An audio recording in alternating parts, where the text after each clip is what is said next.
Hey, I'm Sarah Smith, family doctor, clinical day advisor, and the chatting coach. Welcome back to Sustainable Clinical Medicine podcast, where we're going to be interviewing peers or world experts who can help us think about our clinical day in a way that is more sustainable and create time for our lives outside of medicine. Hi, everybody. Today we have a real gem for you. I have a brain's trust of my most favorite people. These are our assistant coaches who come into the Charting Champions and Smarter Charting programs to help our members with their pursuit of creating better clinical days for themselves and to try and stop working outside of work hours. So I am so pleased we could all come together in this space at the same time to talk about the things that we love to see physicians and clinicians conquering about their clinical day and a bit about their story so you get to meet them ahead of time. So welcome, everybody. Jackie, I'm going to call on you first, if that's all right, to introduce yourself. Tell us why you're in this work and what you love to see. So go ahead. Okay, my name's Jackie Holm-Jhass. I'm a family physician. And why I'm in this work, basically, I've been at the bottom of it and gotten to the point after many years of practice and loving it, basically hating it and questioning, what am I doing here? This isn't sustainable. I can't go on. Thinking, I had to get out. And that's kind of where I heard about coaching. And yeah, then ended up getting coaching and changed the way I think about things, the way I see things. And coming on the other side of that, love medicine more than ever.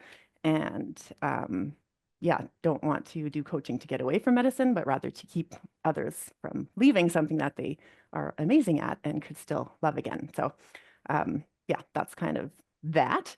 And yeah, what I love about it is it's just like you just seeing people find that the joy or the purpose in medicine again and seeing people find the ability to actually go spend time with their families or friends or do things after work and all these kind of things. And that I also love that even with myself, like I go through waves. Like, do I do everything right all the time? Heck no. Do I still fall into the same patterns? Of course, but it feels completely different because the way I look at it and I'm accepting of that. So I like to see, I also love when people come and say like, well, I stopped doing everything or I'm not doing anything, because that just gives us a chance to kind of say, okay, great. We know what doesn't work. Let's figure it out.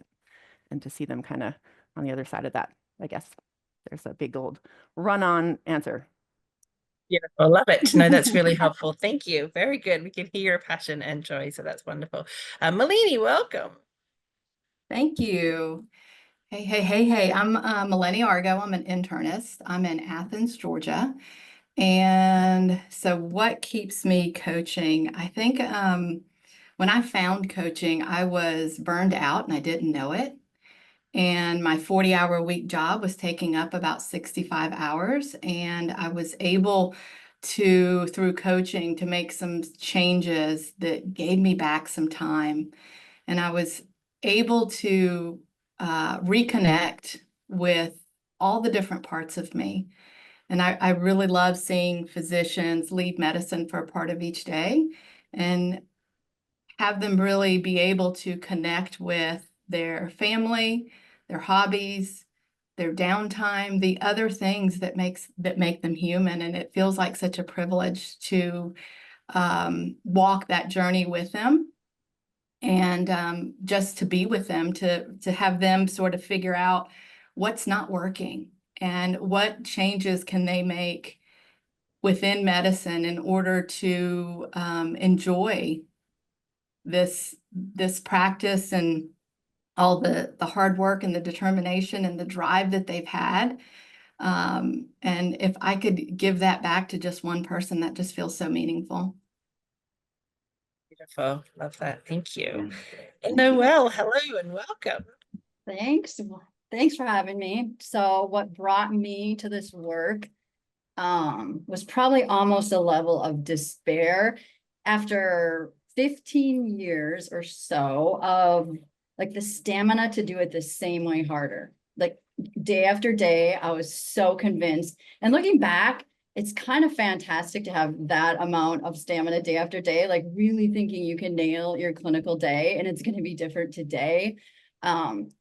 So what brought me what was finally being exhausted with my own trying and not creating a different result, and then just surfing for solutions. And honestly, when I first ran across coaching, it was like a shingle hanging in the town I like to jog in. And I remember that, like, that hefty laugh where you almost like blow out your nose. I was like, great coaching. This is one more thing we're going to contend with when our patients come in. And then shortly thereafter, when I was Googling happy thoughts, which I tend to do before I start my day when I was in more despair, and something popped up on my search about how to feel better, and it was linked to a self-coaching program. So what brought me was like 15 years of intense enthusiasm, and I was getting the same result, and no nights and no weekends of my own. What I enjoy about the program and my own life, I think that twofold. I'm not going to pretend it's all amazing. I think we struggle well together. And the other thing that I believe most of us don't do is celebrating at all. And there's increasing evidence that that's really important, meaning not only do we feel a little better, it completely changes our results. And so I think I'm a little unwilling or reluctant to practice things that I'm not convinced are going to work. And so I've spent enough time over the last 6 years in the evidence of positive psychology and the evidence of coaching and the fMRI research, and that I really believe in the tools that Sarah teaches and that she brings to the program. And we all trained similarly and then have gone on to do other things. But again, like, what keeps me there? Like, I think it is fantastic to struggle well together. That's actually a practice, as opposed to the isolation. And then we expand our possibilities so much more as a group. So that's what I have. Yeah, that's so good. I agree. The expanding possibilities when we hear others working through challenges and coming up with solutions, and that can just trigger you to think, oh, that's a good idea. I could perhaps put that in practice if I did a little tweaking of it. And we just get more and more capacity for change as we hear others starting that challenge of coming up against challenges and working through them. So love those answers. Thank you, ladies. Okay. What is the true cost of working in the evenings and weekends? Why should we consider making a change in our clinical day? Because it's not for everybody. Not everybody. Some people love working in the evenings and the weekends, and they have no desire to do anything else, and they're very happy managing inboxes after hours. But what do you think that true cost is? And you've all had that personal experience of this, like the listeners know I have as well. But what do you think that true cost is? What are you seeing on the coalface when you're looking after physicians and clinicians who are coming in to the program, those newbies? What does it cost them? Jackie, do you want to start? Like, do I just go first? Okay. I kind of want to say your soul, because you feel like your soul's being sucked out of you. But I mean, let's, I'll maybe not go there. But it just costs you like the rest of life, basically. Like, you're not like we're multifaceted people, and we're like, if we want to look at ourselves holistically, and we're here to help people with their health, and we're not taking care of our own health because we're all work, no play kind of thing. And so you can keep it up and push it, but eventually it just catches up with you, and then it impacts your ability to treat your patients and do your job and all that kind of thing, right? So you start to, like, you might lose, you might not be as efficient as your job as you think you are, because you're not giving yourself that balance and that rest and stuff. And even when you do, like, I thought I was really good at balance before, and I still ended up burning out, right? Despite doing things for fun on the side, right? So yeah, like, you miss out on your relations with people and all that kind of thing. And it just, and I think, like, the saddest thing is we have people, like, if it keeps up like this, eventually we've got a lot of like amazing physicians, amazing people that are leaving medicine, or, cutting back and not providing, all the care that they might want to try and save themselves from this kind of cost. And then, the world's missing out on them too, not just themselves missing out on them. Yeah, no, we get it. Good, beautiful. Milene, what do you think? Yeah, I think we're really compromising our capacity. So our nervous system can only handle so much. And the more we push, and we get rid of that white space and that, all humans have needs. And one of the basic needs is for rest and recreation and fun and enjoyment. And when you're sort of filling in all of that white space and not giving yourself any time, I think your capacity really goes down. I know feeling like you're not as in control of your emotions and not as settled. I think it just leaks into all parts of our life, not just your relationship with yourself, but with other people. And I think in the end, our health really suffers, right? When we're working so hard, our own care really diminishes, and really opening yourself up for, a bunch of different illnesses that we don't even really tie back to the fact that we're not resting, we're not getting our downtime, those things. So I think that the impact is huge. Oftentimes we think, oh, it's just us, it's just our time, I'm not affecting anybody, but it really does. Yeah, good point. It isn't just because you can do these things in the middle of the night or early in the weekend, and it's not hurting anyone else, it's just hurting you. But you're right, it's having a bigger impact on both you and your world around you. So yeah, such a good point. Thank you. Noelle. Yeah, I'll speak from my own experience what it costs, I guess. And I think that it's clear when we become so deeply ingrained in the habit of working so hard and we're so depleted, it turns out we don't even have the capacity to be innovative and creative in our own life.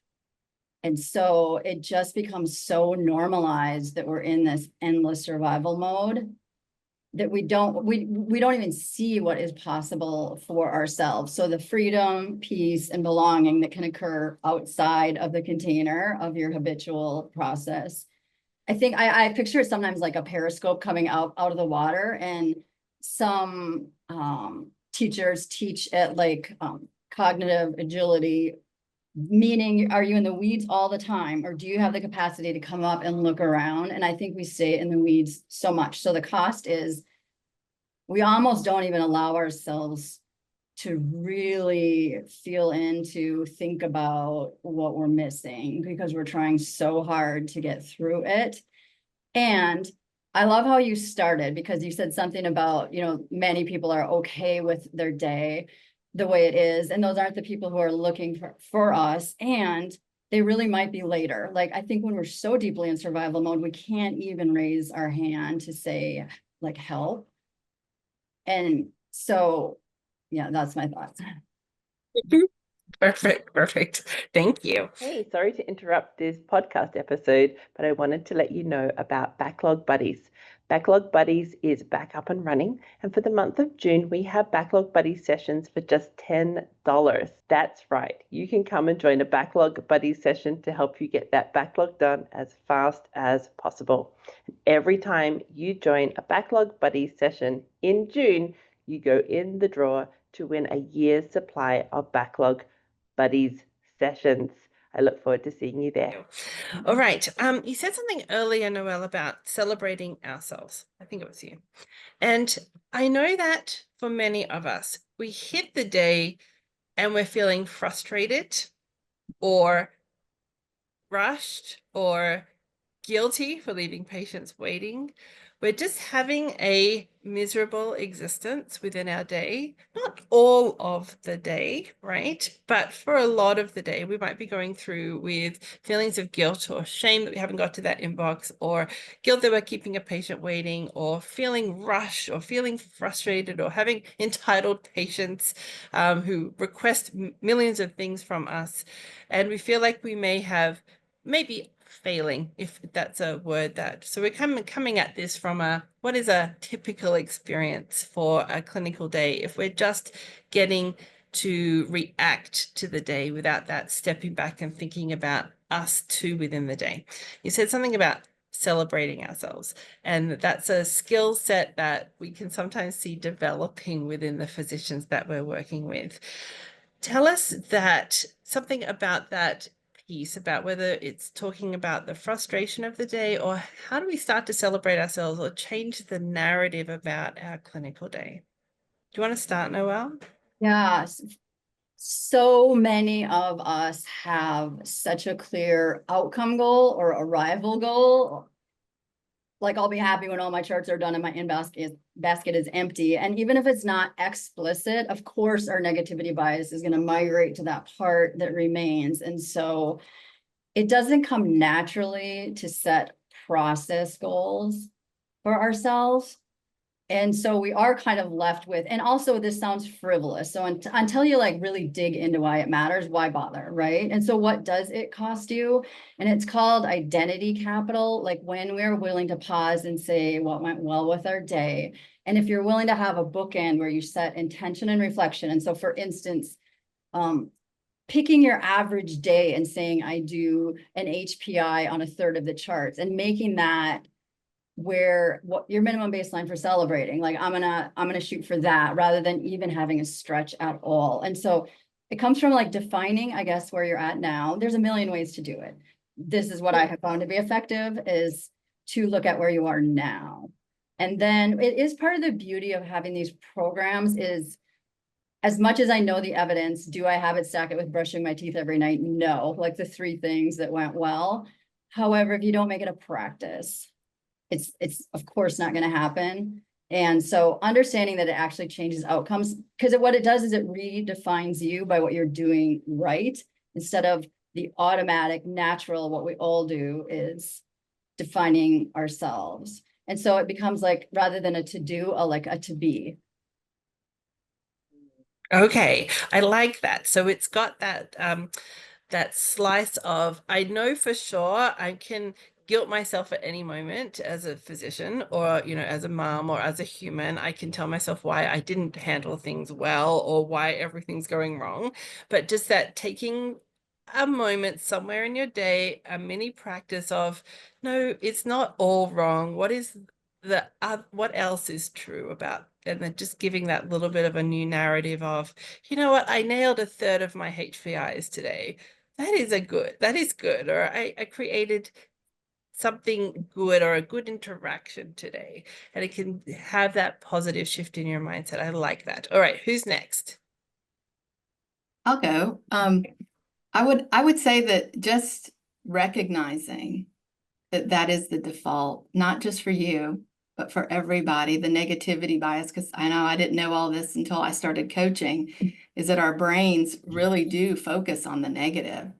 And that you're not alone, that it's not just you. I know the harsh inner critic is something that we see a lot in physicians, really in high achieving people, and it has been very helpful for most people to get to where they are. And now it's a new season. It's really recognizing that there is a different part of you that you can sort of bring forward and have and be sort of aware. As I started to listen to that internal voice and listening to the things that internal voice was saying, so that I could curate it a little bit more, so that I was having a little bit of more positive dialogue, and just recognizing that in most people it is so negative that it's really my job to sort of try to balance that out a little bit. One of the things that Noelle alluded to, one of the things I like to do is when I'm turning off my computer, is a good time for me, because it reminds me, okay, I'm clocking out for the day, is to ask myself, what did I do well today? What was it? Was it the widower that just lost her husband that I spent an extra 5 minutes with? Was it the good diagnosis? Was it the fact that I didn't rush myself, even though I was feeling like I was in the weeds? And, it's a practice like anything else. The more you practice it, the more second nature it becomes. Very good. I love that tying it to the turning off the computer. Such a good time, because it's a time when you're like, oh, like, I'm late out the door again, and all the things that you could totally spin it to the negative, and you're like, no, this is my opportunity to tell myself what I did right. Yeah. So good. Love that. Love that. Okay, Jackie, pearls of wisdom. Okay. So yeah, I guess like you're talking about like the changing the narrative and this kind of a lot of these things and looking at those Yeah. processes and stuff. So one thing that just helped was just to really recognize that the brain loves to be right. So basically, if I'm thinking I stink at everything and I'm bad and I'm not doing anything, my brain's going to look for all the evidence that that's true, and it can't see anything else. So, and it's hard to like shift that. So it's like finding those tiny shifts. So I mean, like the word maybe I love, because just like, well, maybe I'm not stinking at everything or something, like even if it's just like a tiny shift like that. But I think Mhm.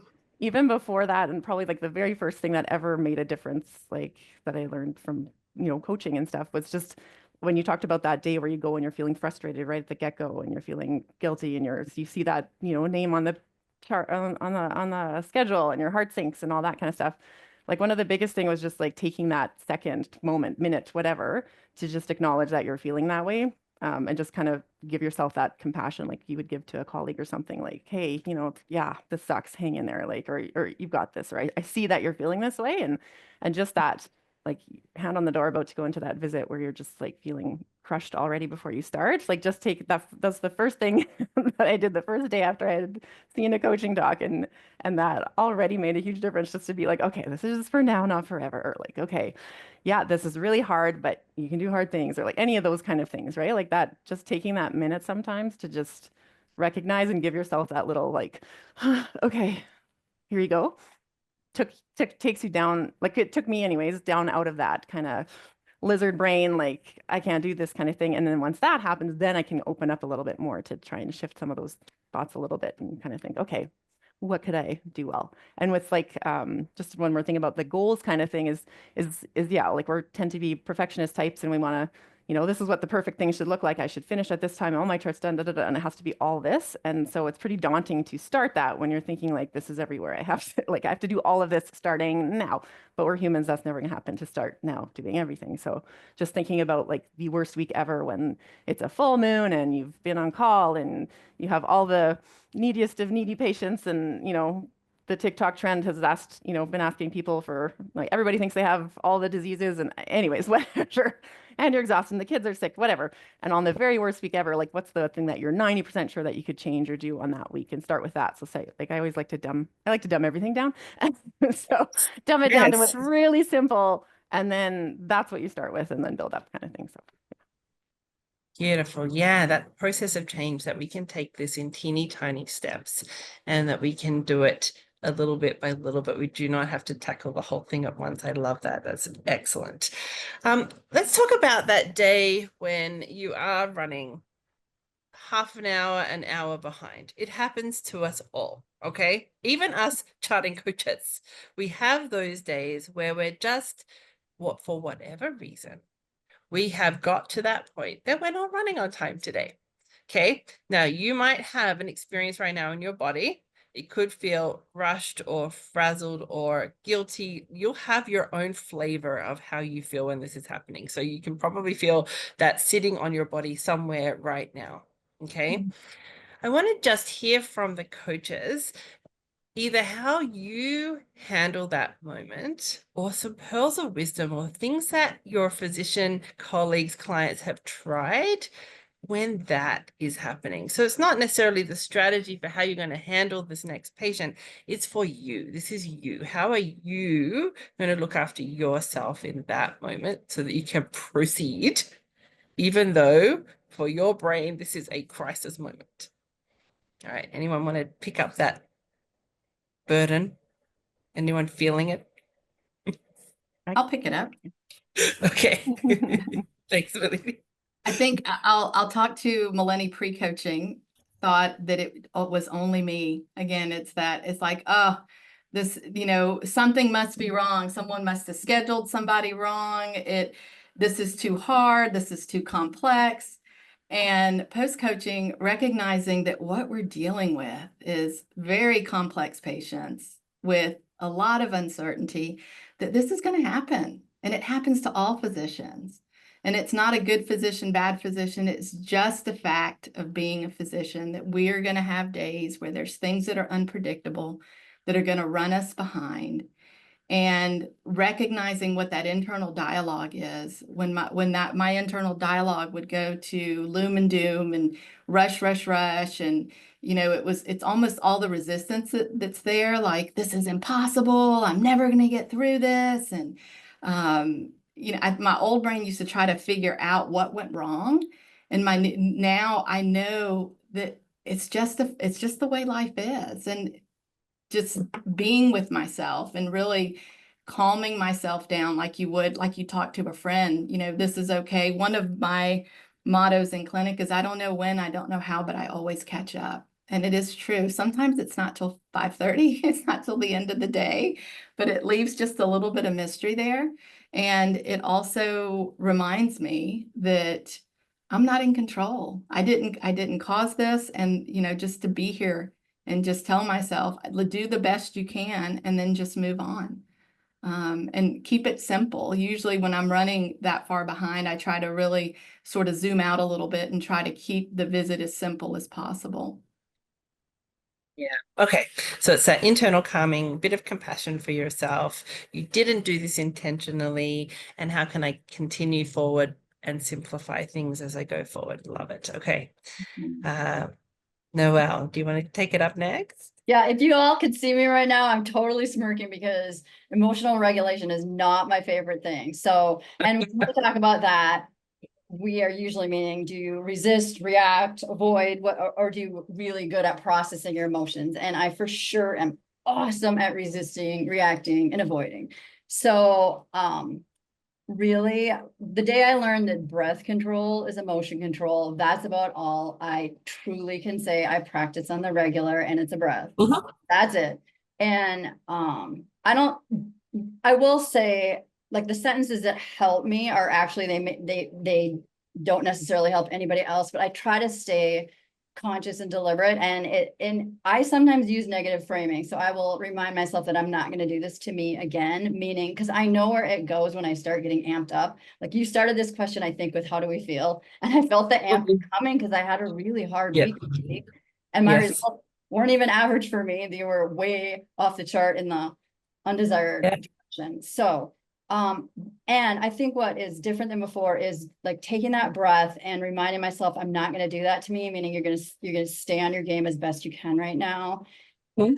I rarely have those days where it actually just is like a complete slide, where like we at 11 a.m. and then the rest of the day we're just kind of like, what will be. Like I can stay on the course a little better, but I will say I'm riding pretty internally intense. So, and that's just for all of us to decide, like, how much do we want to work on regulating, and we have to be interested. So I try to keep it simple, like breath control, control, and it's just one or two. Yeah. Okay. Beautiful. So we take a deep breath. We can't try and calm a little bit of that overexcited emotion. And we try not to let it feel like a complete disaster as you carry forward. Still having the vibration in your body. And I think that's important to recognize. You don't just suddenly become calm. And I am okay telling myself what I feel like is the truth. So even though blaming isn't the person I want it to be, most of what we're saying when we're blaming, and I don't favor doing it on the outside. And it is one way we've all learned to offload emotion. And what we're saying is often true, like that we were overbooked or they were late, and and maybe should in there. However, I just don't tend to shame myself. I went through a period where I tried to quit. I was like, you're never going to blame. We don't blame. We don't complain. We're done with that.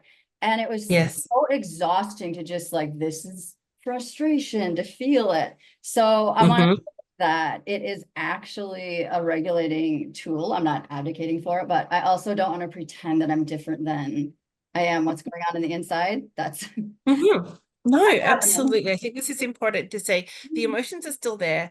The getting behind still happens. And what next? What now? Right? So I think this is great because we want to see that the inside of you is not just butterflies and rainbows all the time, that there's emotion going on.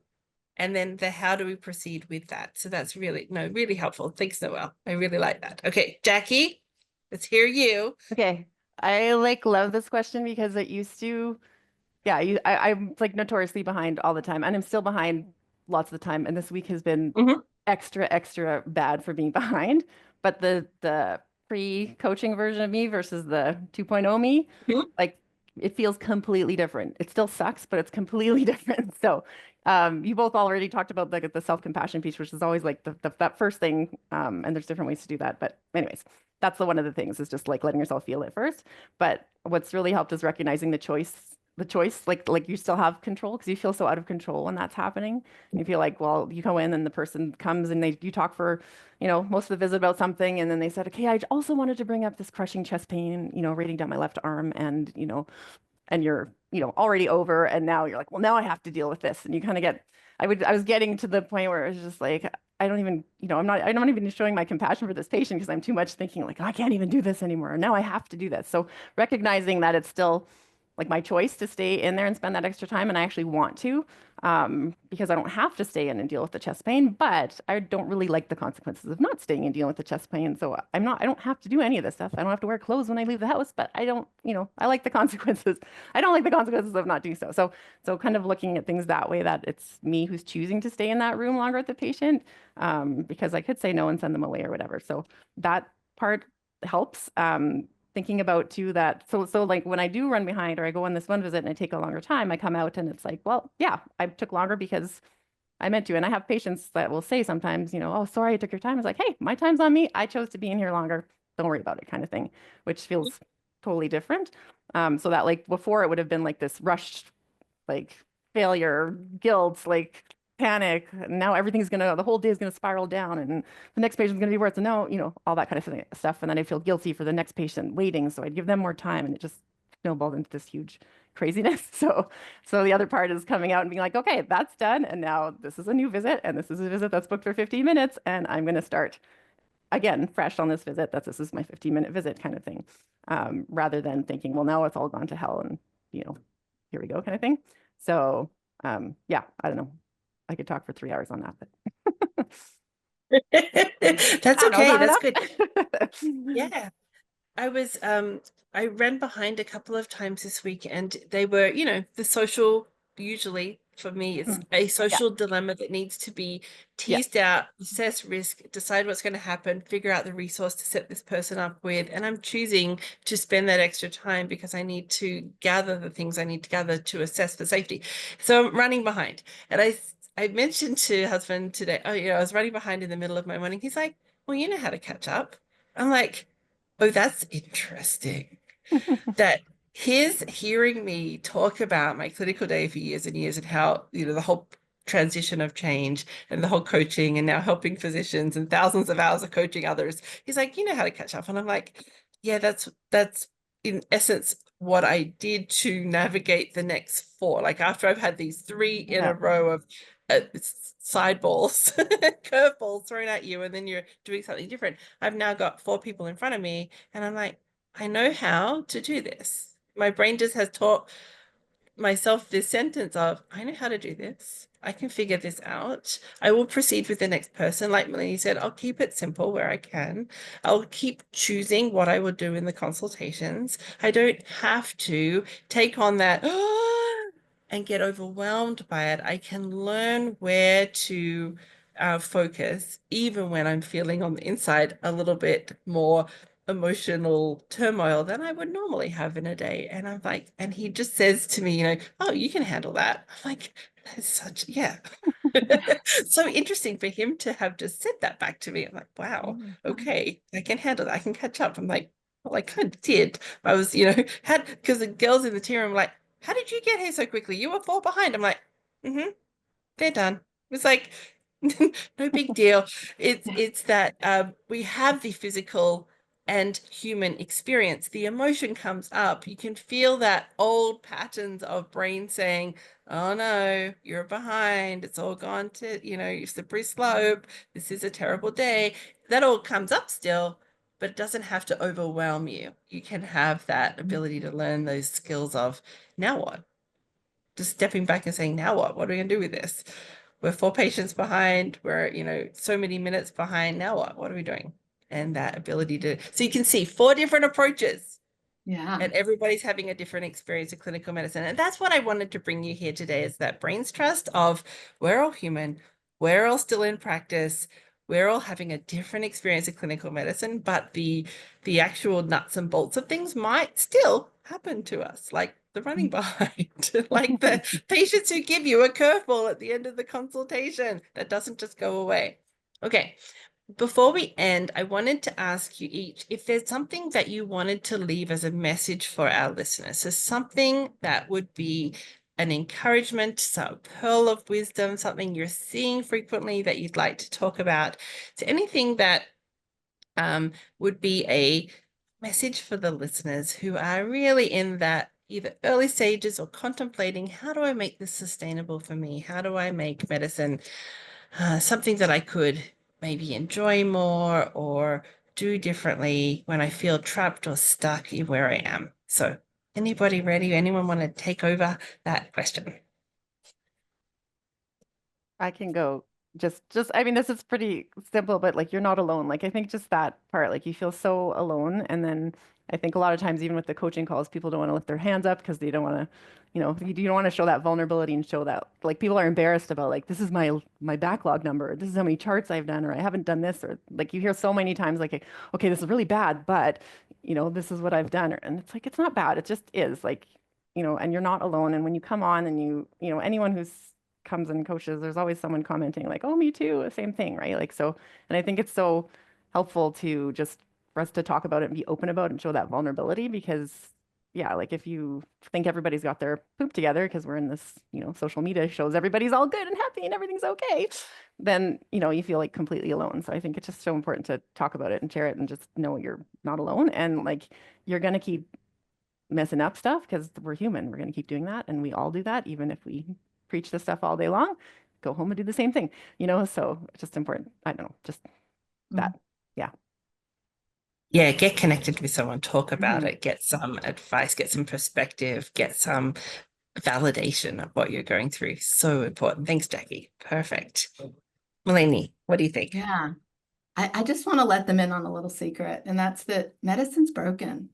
And it's not you, it's medicine. It's the system was devised by someone who wasn't a physician, who didn't know what it takes to get all of this done, and that we're trying to fit into the system and really recognizing everything that we're up against. It's the patient's expectations, the insurance companies, our own expectations, our office expectations, and it's just recognizing that medicine is broken, and that as you sit down and speak with other physicians, you realize that you aren't alone, and that just acknowledging that and doing your best, that just like your husband saw you so beautifully and clearly, knowing that, hey, you know how to catch up.